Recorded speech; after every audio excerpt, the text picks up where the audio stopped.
Ladies and gentlemen, welcome to the Fellowship Podcast, a weekly episodic iPod broadcast hosted by me, Adam Hawk, and my flag-loving, patriotic partner, Ryan Engle. Together, we own and operate the Nation Golf Company, and together, we implore you to support us, the good guys, by shopping at nationgolf.com.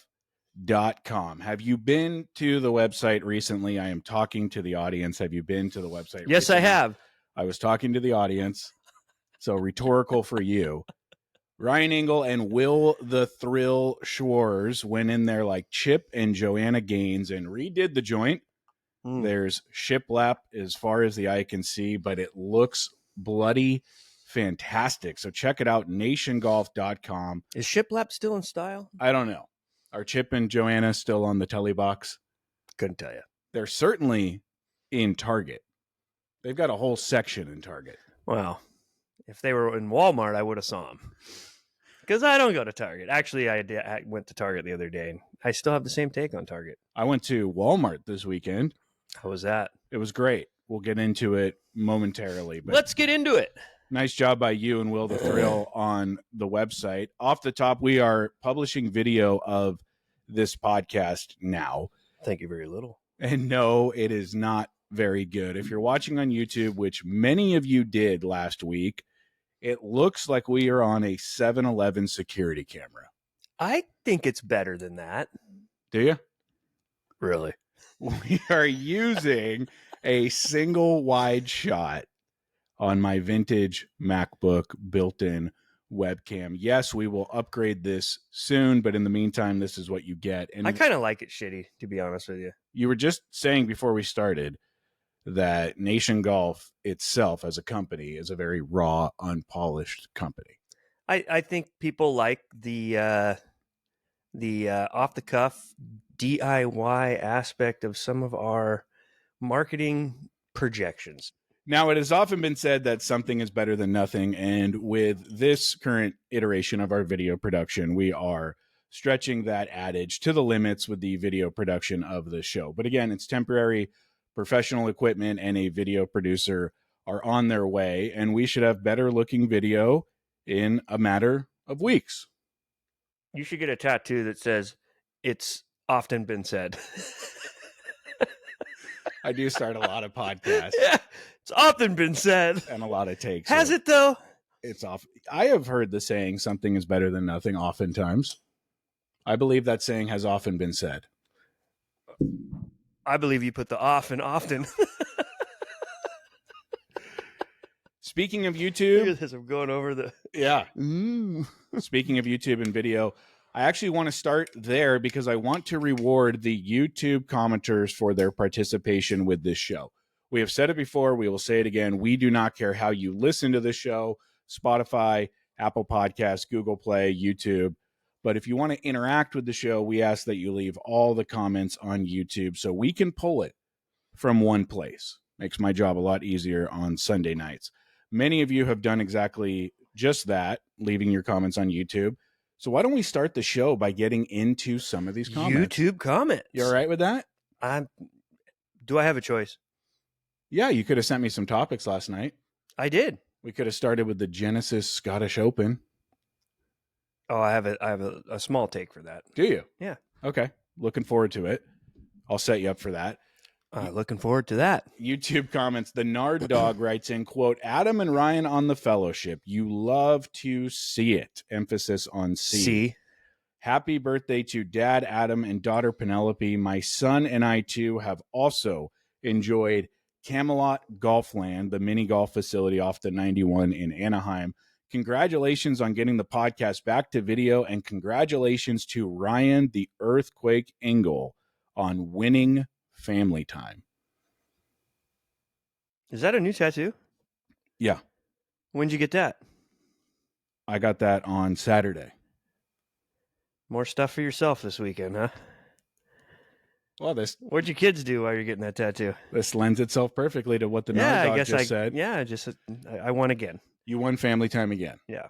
Actually, Dana and Craig were at the beach with me yesterday, and they both said, grab your phone. Let's see where Adam's at right now. And I was like, I think I have a good idea where he's at. North Lincoln Boulevard. You know? Thanks for doxing my location. No one's going to go there, dude. I told my wife after our latest recording of the podcast last week that I am now fully aware that you will look at my location over the weekend just to see if I'm doing Good. anything. I hope that put a fire under your ass and a warm, fuzzy feeling in your children's hearts. If it were not for the beach, what would you do every day of your life? Something less cool. Right. Anyway. Hey, got to make plans. Yeah. Here we go, folks. You know what I mean? You Yeah. got to make plans. Yeah. The Nard Dog did mention my birthday and my daughter Penelope's birthday. A lot of birthdays in a short amount of time for Nation Golf. Justin Jung in early June. Will the Thrill Shores in late June. George W. Bush, 43, on July 6th. Myself and my daughter on July 7th. Thomas Wrighton on July 8th. Jordan Vintage Golfwear Borad on July 9th. And tomorrow, my wife's birthday on the 15th. Ooh. Now, I What'd you mentioned... get her? Man, you are really good at leading me into the takes. Yeah. So this week, I took my son, Johnny, out for a father-son hangout. It was great. We went to lunch, then we went to a movie, and afterwards we went to Walmart because I wanted to price out a new telly box for my wife for her birthday. And that is how British people say television. Our current TV has a suntan on the back. And why is that? Well, it's in front of a window, Adam. When you're dealing with 1,000 square feet and in-unit air conditioners, you have to arrange your living room in a very precarious way. Not a lot of options. Right. Also, when your TV is unfortunately in that position, you don't want to open the windows at all because some homeboy could come up and steal your Fire Stick, dude. Look at that Fire Stick. Go grab it. I hope people get that joke. Yeah, well. Because it was a good one. I know a couple people will.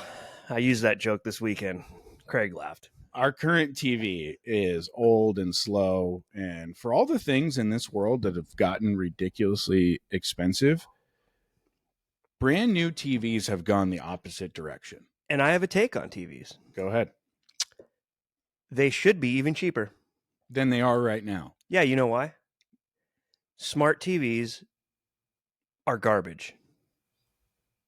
They're trash. You look at the box, it says it comes with all this bullshit on the bottom. Everyone who buys a smart TV gets home, sets it up, they turn it on. There's all this prompts. You got to sign up for this. The display of the home screen that shows all the apps is like works slow. You click on Netflix and stuff. Nothing works as good. And you go, all right, fuck, plug the Apple TV into it again. And then you use Apple TV because it works better. I think, can I just get a 65-inch monitor that just plugs into the wall, no smart anything in it, and then plug your Apple TV into it and call it a fucking day?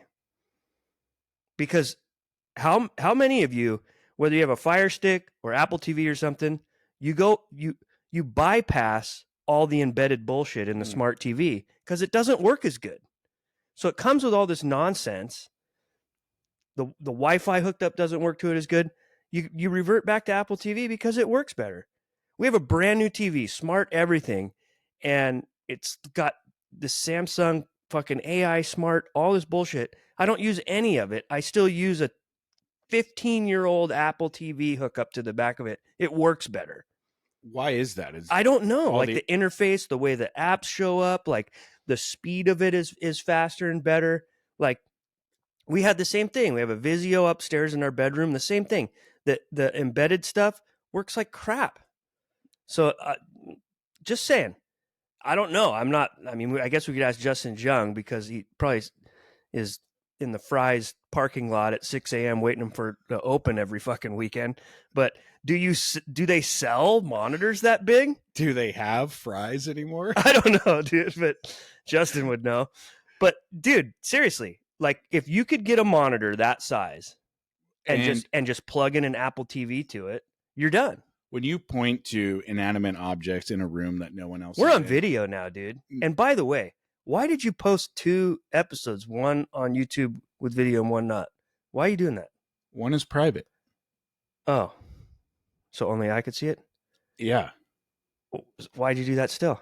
Because there's something called an RSS feed. So every time we post this audio to our platform, Omni Studio, it automatically puts it on all the different platforms, including YouTube. I don't think we need to do that. We have no choice. It's automatic. What? It routes to all these different platforms. So I just turn off the YouTube one. It's on the back end, but it's not showing up on the front end. Talk about not speaking my language, bud. Yeah. Yeah. Well, anyway, you just crapped all over the gift I was going to get my wife. Yeah. Get Get her a monitor, dude. Okay. Ask Justin for his recommendations. I was at Walmart pricing out new smart TVs. Is Justin here? Oh, he didn't make it. I gave him the day off. Good for you. Thank you. Good for you. I was with Johnny looking at TVs, and What'd you pick out? a 58-inch smart TV for $240. Wow. I didn't buy it yet. I was just pricing them out. 58, huh? Is that the smallest one they got now? It's like second to smallest, yeah. That's what I thought. But it's wild how But cheap- you're the biggest in my heart, Mina. Might be the smallest TV Walmart has, but you're still the biggest in my heart. I don't know why I do the show with you. Honestly, I don't know why. Anyway, I got back home after being out with Johnny for 4 hours, and my wife said, right when I got home, "What were you guys doing at Walmart?" And I totally forgot that I share my location with my wife, as I also share my location with you. And I guess people are keeping tabs on me everywhere I go. Well, you're a guy that needs to be kept tags on. Tabs. Tags. Dog tag. Kind of works. Anyway, I told her I was just walking around to look at things, and before I could finish my sentence, my son goes, "He was looking for a new TV for you for your birthday." Attaboy, Johnny. So he totally ruined the surprise. And He probably ruined it because it was supposed to be father-son fun day, and you drag him around Walmart to look at stuff. Kids love walking around stores. Yeah, especially when you go, no, you can't have that toy. No, you can't have that toy. I'm sure he had a ball, dude. Got told no like 17 times. Anyways, what else did you guys do? Oh my gosh, dude. I could just sleep in, honestly. Could you, though? No. You couldn't. No, I couldn't. Yeah. Because I love doing this thing. And I love doing this I thing. can tell. Yeah. Yeah, it's good for you. Yeah, good for you. You reversed that. Yeah, I know. You on like the that? fly. I'm a showman. Anyway, This is broadcasting. I thought I could get through the story in 30 seconds You didn't. because of you. Maybe. Now I have to get the TV and something else. Yeah. Well, you could get a bigger TV this time. It'll get less of a suntan because some of it'll be above the casing of the window, you know? On last week's show, we were lamenting the new Happy Gilmore coming to a small screen near you. Did it come out? No. Oh. And if you had just sat patiently, the very next I'm two impatient. words I was going to say were July 25th. Great. Yeah. Do you want it right there? See? I can't read. Okay. I mean, I can, but you know what I mean. We were lamenting the new Happy Gilmore, which will be on Netflix on July 25th. And you, Ryan, were saying that there are no new ideas anymore. And that prompted Cousin Clubs to write on YouTube, quote, "How many effing Jurassic Park movies are they going to make?" Dude. I liked how Steven Spielberg came out of nowhere and was just like, hey, did you read that article where he, before the movie came out, he's like, please don't mention the movies I did. Like, keep them out of the writing and the plot. Like, I don't want your abominations to fucking point reference to my work because you guys took this thing and fucking spun it off. It's just like a cat chasing a fucking yarn ball all over the fucking room, you know? Well, it's funny that Cousin Club said what he said, because of all the franchises that have gone to the sequel well too many times, nothing is more annoying and far-fetched than Star Wars. Than Jurassic Park. One of these days I'll get through a sentence. Oh, look, he's getting mad, folks. No, I'm fine. He's getting upset. How many times do humans think they can make an amusement park with dinosaurs? And how many times does a T-Rex have to get loose and eat 100 kids before they stop doing it? Once they did the one where that like it got to land like on the boat and fucking it was in civilization. I mean, after that, once you like conquered that and you put an end to it, shut the island down, however that movie went, what other stories are there to tell? And how hasn't the fake president of the United States just bombed that island yet? You know what I mean? Right. Like, Right. we don't want dinosaurs. Have you seen crocodiles and sharks? Yeah. No one likes those. Pins and Pines wrote in on YouTube after seeing you, Ryan, spark a dart on camera in the beginning of last week's episode. Quote, "You won't see Bob Does Sports lighting up a cigarette in the intro of their podcast." No, but you'll see him fucking awkwardly too close to a fucking camera talking about a fake conversation with a fake employee at an acai bowl fucking place. The fact that people like his content blows my mind, dude. Like, that, in what world would that even pass as comedy that people would pay for? But dude, all of YouTube golf is so incredibly bad and people are just consuming it at an alarming rate. I saw this thing where it was like the viewership of the Live tournament, the PGA Tour tournament, and then like a YouTube match or something. They're like comparing them, and Live was like, it's kind of sad how few people watch it. I know we make fun of it. It's low hanging fruit. It's clearly obvious, but it's like no one's watching it, you know? And then the PGA Tour is like 2.9 million, and then this fucking YouTube thing was at like 2.3. And you're like,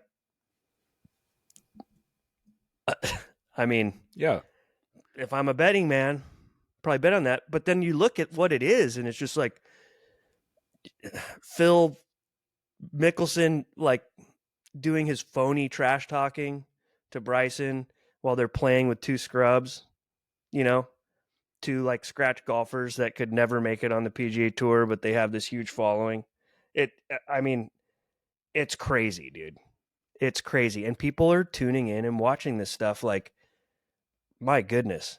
I mean, if you like that, go back and watch some old school Shell Wonderful World of Golf, or, you know, some of these old matches or the old Skins games or something. Like, that was actually good golf content, you know? Mm-hmm. But these guys just parading around, hacking it up, trying to be funny. They're not comedians. They're not golfers. What? You're really entertained by that? Crazy. This will be terrible podcasting, but I do want to tell the commenter Pins and Pines that I myself have been sitting on a Bob Does Sports take for a long time. Please give it. I'm not going to. But you know it because you and I have talked many times off the record about it. It is a personal experience that I had with that brand, but I just can't bring myself to do it because, quite frankly, I don't want the noise or the blowback. And more importantly, me airing out very honest, dirty laundry doesn't help anyone. And it doesn't really line up with the person I'm trying to be. All right, well, I'll fill in for you. Nope. I'm not going to talk about your experience. I'm just going to ask a simple question. Does anyone on planet Earth wear a hat inside more than that guy? Let's end on a positive note with Bob Does Sports. Nick Stubbs, a.k.a. Fat Perez, seems like a great guy and heck of a golfer. And he has said some nice things to us and about us to one of our friends out on tour. That's cool. Yeah. I think he's chill. I mean, he's actually a golfer. Right. Those other two clowns are literal clowns. Vintage Golfwear, a.k.a. Jordan Borad, who was already mentioned on this show. Happy belated birthday. After our take on the Apple TV show Stick and how bad that show sucks, Borad wrote, "Big Stick guy here. One episode in, and it sucked me in. I cannot wait to watch the rest." I mean, Wedding Crashers was good. Has Owen Wilson done anything good after that? He's probably shown up in a Wes Anderson Flickr picture here and there, and he's done fine. But William Shakespeare once wrote that sarcasm is the lowest form of wit. So I want you to think about that today, Borad. We don't need it. Yeah. Cough 816 wrote in, quote, Hawk, I could not agree more on the golf and golf content that's out there right now. It is so bad, except for Nation Golf in this podcast, of course. Besides that, the only thing I really enjoy is Range Pickers by Scratch TV and Cole Young. Thoughts on that? Now, before you jump in, I want to break that comment down piece by piece. And then I know you'll have a lot to add because of your experience with that show. Mr. Cough 816, first off, you missed a great opportunity to dismount by instead closing with your thoughts instead of thoughts on that. Yeah. And let me just give the genesis of the your thoughts tag that Engle and I put on so many of our statements. I used to produce a radio show called the JT the Brick Show with Tom Looney. These dudes are late night sports talk radio legends. And before I worked for them, I listened to them every single night from 10 p.m. to 2 a.m. in my early 20s. I used to trade emails with Tom Looney about how much I liked their show. And then a few years later, I became their executive producer. And that was wild. Dream come true to end up producing a show that you like so much. And these guys were the best dudes to work for. And Tom Looney is an artist of the English language, one of the best to ever do it. Such a creative mind. And he had all these sayings that I would call Looneyisms. And we use a few of them on our podcast all the time. Whenever JT, Looney's partner, would say, we have a great show for you tonight, Looney would interrupt, very similar to Ryan Engle, and say, well, JT, let's let the listeners decide that, shall we? Mm-hmm. Which isn't just funny to submarine your broadcast partner like that, but it's also true. So many shows start by saying how great their show is, but Looney is 100% correct. It's really up to the audience if something is great or not. Correct. So I loved when he would say that, and Engle says it all the time whenever I slip up and say that we have a great show coming up. Also, whenever JT would go in the weeds on a topic, Looney would interject and demand that JT dumb it down for the audience because, quote, it's called broadcasting, JT, not narrowcasting. Do the show for the broad audience. And I love that, another Looneyism. But my favorite bit he would do, he always told me you could spot a really bad interviewer by their use of the simple phrase, your thoughts, instead of asking an actual question. So essentially, when someone is interviewing someone, they'll say a statement, forget to form it as a question, and just tag out with your thoughts. Your thoughts. I mean, how do you not love that? So here's an example. Kobe, you had a great game tonight and really exposed the Celtics' poor perimeter defense. You shot 60% from deep and scored 24 of your 36 points from three-pointers. Your thoughts? So true. It's just like, how'd you get in this room? Right. Instead of asking, take your lanyard off and fucking take a hike, pal. Instead of asking Kobe what was the key to exposing the bad perimeter defense, they just lay it out and then say, your thoughts? Yeah. I took these notes from the game. I'm going to talk about them real quick. And then when I'm done talking about them, I'm going to say, your thoughts? Yes. And once Tom Looney had told me about this, I couldn't stop noticing it everywhere. It's everywhere. Next time you're listening to an interview, and usually a sports interview, listen for how often the interviewer will totally fail to do their job, which is to ask questions and instead just press the almighty eject button of your thoughts. Yeah. So we love that phrase around here. We use it 100 times a day in the office, and I use it on my wife and kids, and it drives them crazy. Hey, guys, I really want to get in and out tonight. In fact, I'm getting in the car and going right now. Your thoughts? So good. I urge the audience to try it in your everyday life. Tag out every statement you make to your family, to your friends, to your boss with your thoughts, and just watch their minds melt, and then do it all day, every day, and watch them eventually swing on you. So Cough 816, when I read that question from you, what are your thoughts on that? You can understand how bad I wanted you to just tag out with your thoughts. Anyway, my thoughts on Cole Young and Range Pickers. I love Cole Young, and I love that show. And Ryan Engle was a guest on the Range Pickers show with Cole Young back in 2023. The episode, I don't know if you've looked recently because I had to look last night to find out when you guys did it, has been viewed 113,000 times. If you're ever feeling down in the dumps. Is that a lot? Yeah. For something like that? I think so. I feel like it would be more that with their reach or whatever.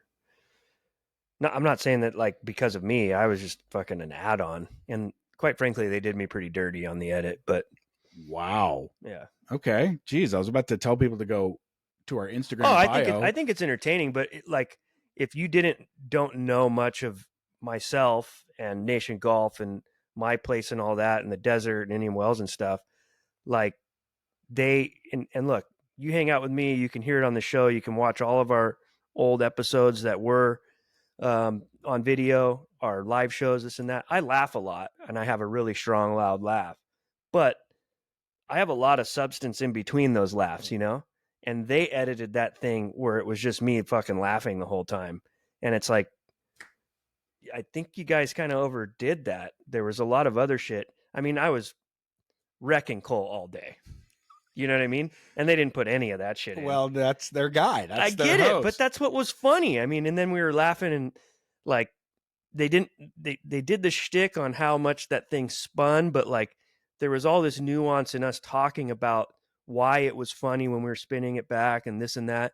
But it was just like, like 4 seconds. It's like, dude, come on, man. I liked it. I watched a little It bit of it. wasn't bad, but last it night. was just like, I don't know, whatever. That episode is linked in our Instagram bio at Nation Golf on Instagram if you are interested, or you can just search Ryan Engle, Cole Young, Range Pickers, and it will pop up. Cole Young has been on this show, The Fellowship. He was our second guest ever before he blew up, and his episode on this show is still the most watched piece of content that we have ever put out. Mm. And we've asked him back a number of times, and well, what can you do? Cue the crickets. Yes. We'll do that in post. So do you want to add anything about that episode, or did you say your piece? It was a lot of fun. The one guy, Zane, who's like was the producer, really good dude. And it was nice to get to know him, and he was super cool. The other guys were just like hired help, just like video nerds, you know? And I was like, why don't we meet for lunch before we head over there, you know, because we shot the club stuff at Golf Alley, which I met them there and we did that. And so we had some downtime because we wanted to shoot Indian Wells like more at dusk. So we had, you know, a little bit of a good chunk of time in between there. And I was like, why don't we go to lunch? Take you guys to lunch. Okay, you got a place in mind? I was like, follow me. Took him to Cactus Jack's. Nice. And one of the guys didn't drink, the other guys did, and I was just like, I just ordered a bunch of rum and cokes and shit, and rum and cokes there are white. They're like, it's like a tall glass, and it's got the ice and the rum, and then at the bottom there's just this little soda gun of Coca-Cola in them. I mean, they serve fire there. Straight gasoline. Okay. And everyone had lunch and they were just like, maybe we should like head to the course soon. kind of got them tuned up a little bit. Nice. Showed them a little taste of what it's like, you know? Good and then for you. Yeah, so it was fun. To But that wasn't on film. What can you do? You know what I mean? Yeah. Yeah, they just fucking did me dirty and made me laugh the whole time. Thanks, guys. I should edit this episode to just be your laughs. There we go, right there. I'll just loop that. That was a quiet one. Okay. Okay. The point brought up in the beginning of the comment from Cough816 about agreeing with me that golf content is in a bad place right now. Hate to be a wet blanket or a negative guy. I don't want to be that, nor do I want to be a broken record. But it's just so bad right now that if I'm being honest, all my anger and disdain towards it has turned to apathy. I simply don't care anymore. I can't even work myself up to get mad about what we are all seeing because it's just been exhausting, and clearly this is a losing battle. But if you look at the laundry list of what golf has given us lately, it's all fairly cringe inducing. Live Golf, the TGL, Full Swing, Happy Gilmore 2, Stick, a PGA Tour with nobodies winning every week. And side note, who the heck is Chris Gotterup?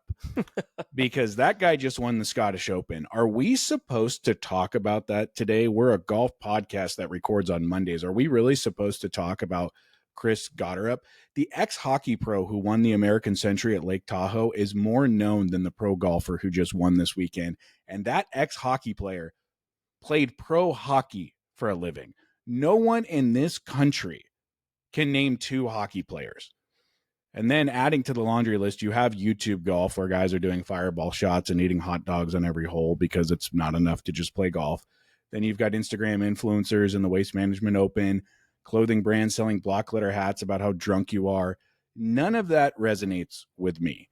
And none of it is why I fell in love with golf and continue to love golf. But it's the loudest and it's in your face every time you open up your phone or turn on your TV.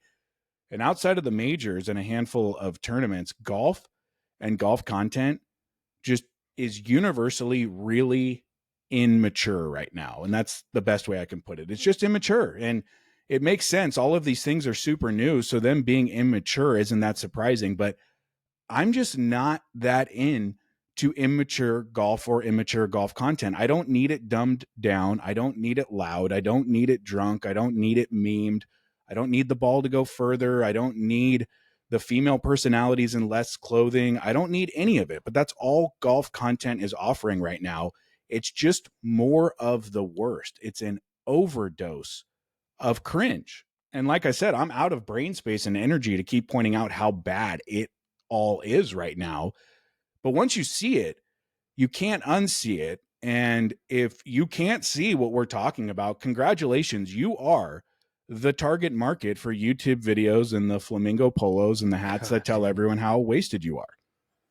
I mean, a couple things. One, I've been saying this for years, and we got a lot of hate for saying this early on because it was hard to see it.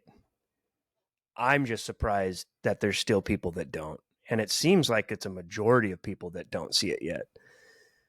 Look, golf completely lost itself and has got off the tracks and headed into this direction, which I think is a horrible direction for the game, when it started focusing on and catering to the lowest common denominator, talking about hack, just disheveled, degenerate people. When it started catering to those people and to those new golfers, instead of educating them, that's where we lost the game. In the past, it was like there were barriers. Those barriers weren't bad. Those barriers were like, look, dude, if you're going to get on this tee sheet and get through the grumpy starters and get paired up with a random, you got to carry your shit well. You can't just go out there and fucking play your music. And I play music too. I'm not trying to sound like this full-on fucking hater, but you guys know what I'm talking about. In the past, you couldn't just show up and do that. You wouldn't be invited back. You would be razzed. And that is what you need. We've lost. The same thing has happened in surfing. Like, there's no elders policing the sport. And the system behind it all doesn't police it. They're catering to this shit. They're promoting it. They're trying to. It's like slightly creeping into even the most traditional aspects of the game, even the Masters, dude. And dude, it's gone. It's gone. It's cooked. Now, part of me, because there's no turning back, it's good for us. It's good for our business, not financially yet, but you know, we're on a hill that we will die on, and we have been right. There's been a number of times where we've called a lot of this shit out, and people come at us a little bit, and then the dust settles, and then what happens? We were right. Show me where we've been wrong on any of our takes about this game. You might not agree with it. You might not like to hear it. We're also correct. And it's kind of sad, dude. We're not educating, we're coddling. We're letting these guys walk into the clubhouse with backwards hats, and we're like, oh fuck, you know what? We should have a backwards hat tournament next week so we can get more of these guys out here to act like yahoos. Now you see Every fucking day you open social media and there's a fight on the golf course. All of a sudden that's a thing now. And everyone, all the people who have these meme accounts promote that now because they just click, click, click, click, click. And you guys are all eating it up. I was watching vintage golf on YouTube a few nights ago, and I mentioned this on, I think I might have mentioned on the other episode, or it might have just been one of our personal conversations, but I watched my first from start to finish episode of one of Bryson's fucking, what do you even call that? A vlog, or, you know what I mean? Sure. And it was him playing Costco clubs or something. I watched it from start to end. The whole thing was so cringe and so bad. And he had a full camera crew out there. They closed the fucking course down for him. And it's like, I watched it because I was like, I need to get through this. I need to see what this is all about. And when it was over, his weird, quirky personality, and I've come around to Bryson. I think he's good for the professional game, but like, he is so cringe and so unwatchable, and his like weird attitude towards things and how serious he takes it, and just like the comments he makes in between stuff. Like, talk about someone who is just a glitchy nerd trying to be a showman. It's like, you're not a showman. Great swing. You hit the ball a mile. You're a champion golfer. Everything else past that is down the totem pole, dude. You know? But in the golf world of content creators, he's at the top. And it's like, you're literally putting these guys who aren't comedians, who aren't good golfers, who aren't showmen at the top of this thing. So what do you expect? If you really take a step back and look at it all, and you're honest with yourself, you can see it. But the problem is, people are so just head in the sand, just consume, consume, consume, next thing, consume, next thing. They don't even know they've been programmed, and they don't even know the difference between something that's good and bad. And we've let the guard down, we've let the gate down of this game, and then it's disguised in, oh, when I say something about it, it's like, oh no, you old head, you gatekeeper, how's the tee sheets out there, boys? Are you stoked when you get paired up with some fucking Yahoo? You know, it's either a Brad rubbing you the wrong way, walking in your line. Even in the Gillis game a couple weeks ago, I don't even know who it was, but he's got one of those remote control push carts, you know, and we're on 18 waiting for the green to clear. And this guy, the whole day we're following him, and he's the guy that parks his shit on this side of the green when the cart path and the tee box is on that side of the green every hole. So every time the flag goes in, he has to walk across the green, get his shit, and walk back across the other way. And you're like, if I would have done that the first hole playing with my grandfather or some random old guy at Muni when I was a kid, they would have taught me the lesson right there. Nah, dude, you do this. And someone who's insecure and have been coddled their whole life would have taken that the wrong way. Like, well, why is he being mean to me? And that's what all you guys are doing with the golf game now. And so we're waiting on 18. This guy does it again, and he goes across and he grabs his thing, and he drives the fucking thing across the green. And by the time I finished, I was going to go talk to him. But he had left, and Macbeth was in his group. And so I went up to Macbeth, and I was like, who the fuck was that guy? I haven't seen him here before. I don't know who, because Gillis wasn't in our group that day. And he's like, oh, I know. That's whatever his name is. I forgot his name. And I was like, dude, he drove his fucking thing across the green. And he's like, I know. That guy was a nightmare all day. And I was like, say something. That's the problem, dude. You guys all need the fucking belt, dude. Whoa. All right. Bro. Okay. All right. Golf needs to get their belt out again, dude. Okay. That's what I think. Speaking of belts, I'm just speaking. Do you hear what I'm saying? I know that I articulate this poorly, but you don't. But maybe write it down one of these days. You do not articulate it poorly. Dismounting with Golf needs to get the belt. Yeah. Again. Hey, well, my point is that you guys all think it's like the mean old gatekeepers that were like, you could get away with that in the past and be mean to us and whatever, but now, like, I'll sue you, you know? And it's like, no, dude, you do need the belt. yeah. Well, hypothetically speaking. And practically speaking, Nation Golf is now selling belts. Right.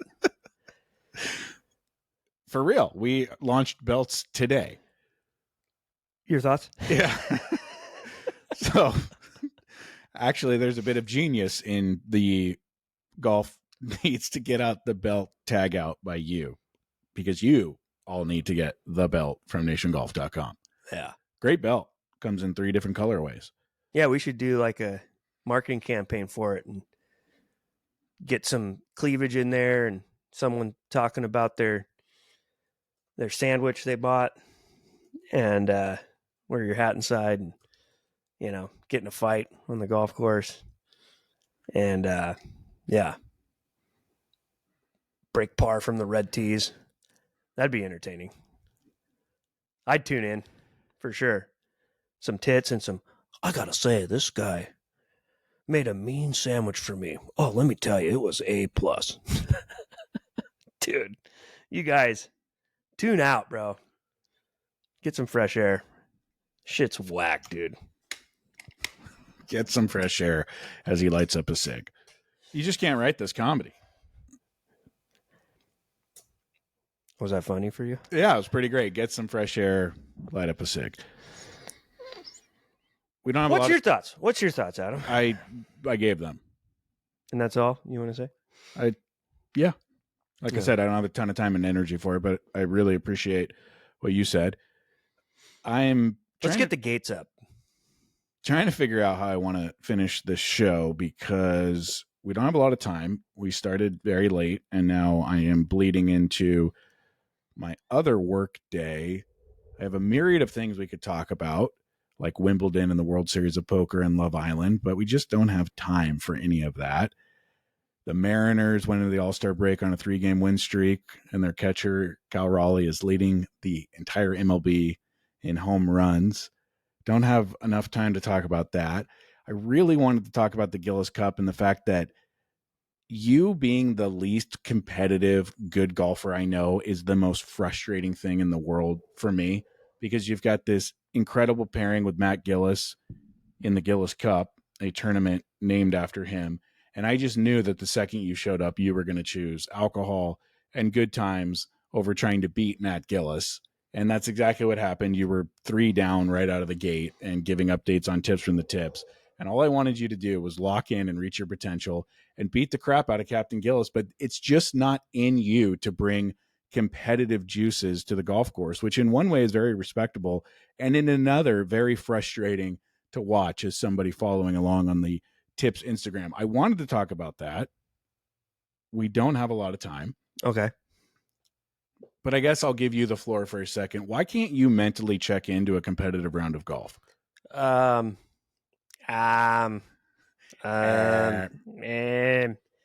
I make a conscious effort in my life to, I guess in a way, you could look at it 2 ways. One would be suppressing that hyper competitive nature, and another is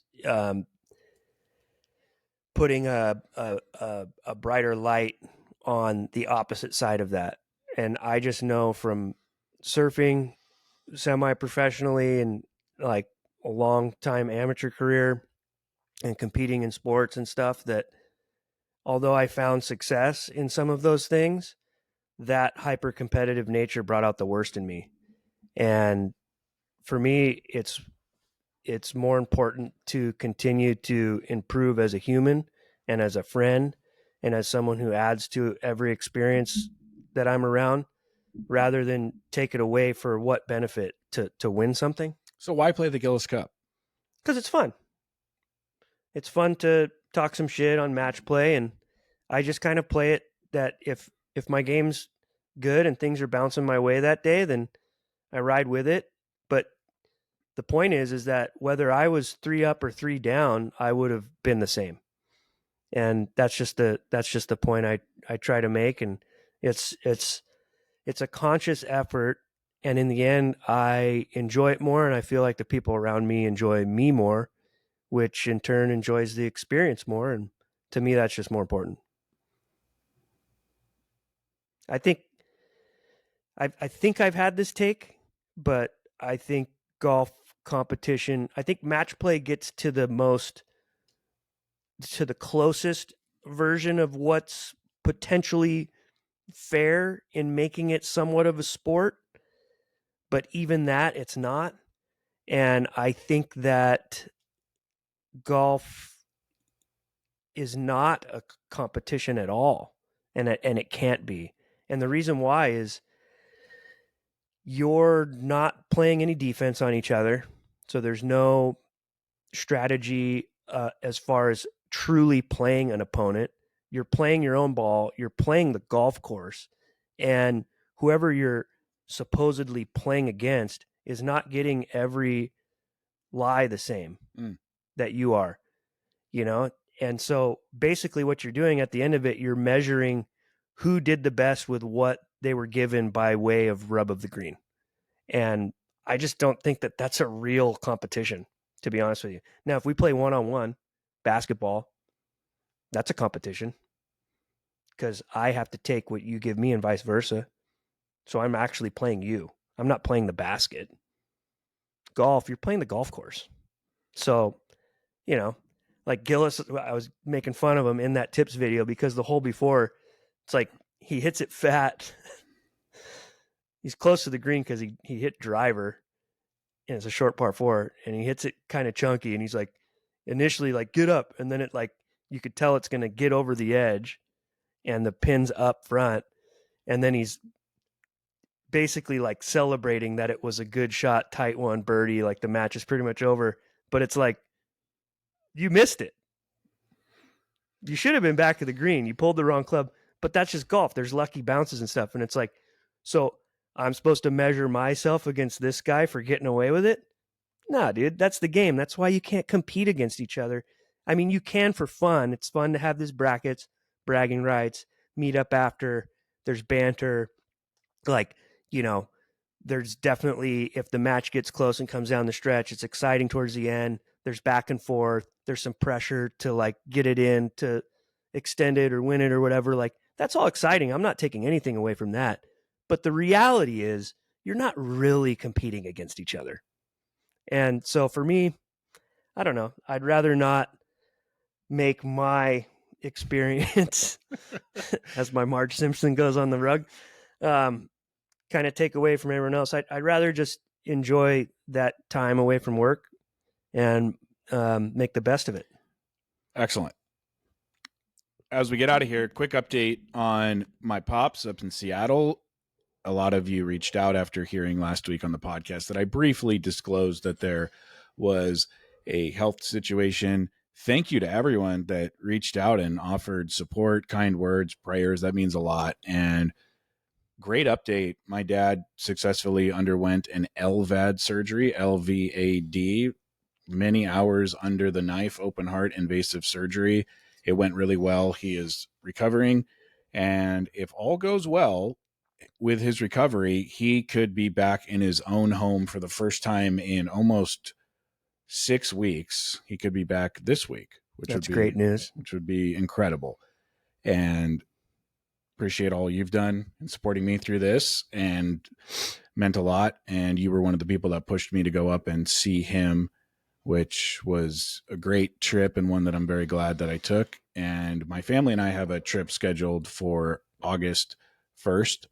And this is a trip that we made many months ago before all of this stuff happened. And the fact that he could be back home for us to get there for that trip would be really Epic. cool. That's Epic. cool. Yeah. Something that did not seem like a possibility just a matter of days ago. So great news. Thanks to God. All the glory to God on that one. And to the doctors and modern medicine and just this wonderful synergy of divine creator and really good modern medicine available. Did you just call me God? No, I did not. Oh, sorry, I missed that. No, you did not miss it. You just wanted it to be true. I know. Yeah. The all-powerful, mighty God of this game of golf. He's got his belt out. He's got his belt out.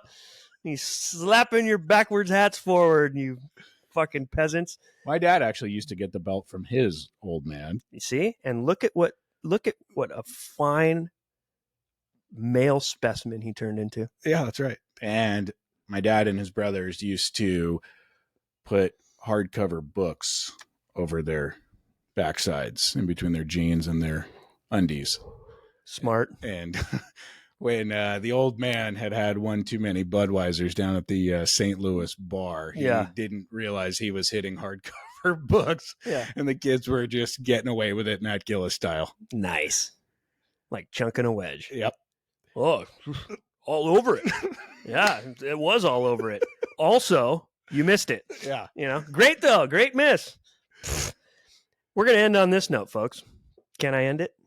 Please. We're going to end with some Rory bashing, since Adam's finally getting on the I don't like Rory as much anymore train. Nice buzz cut, though.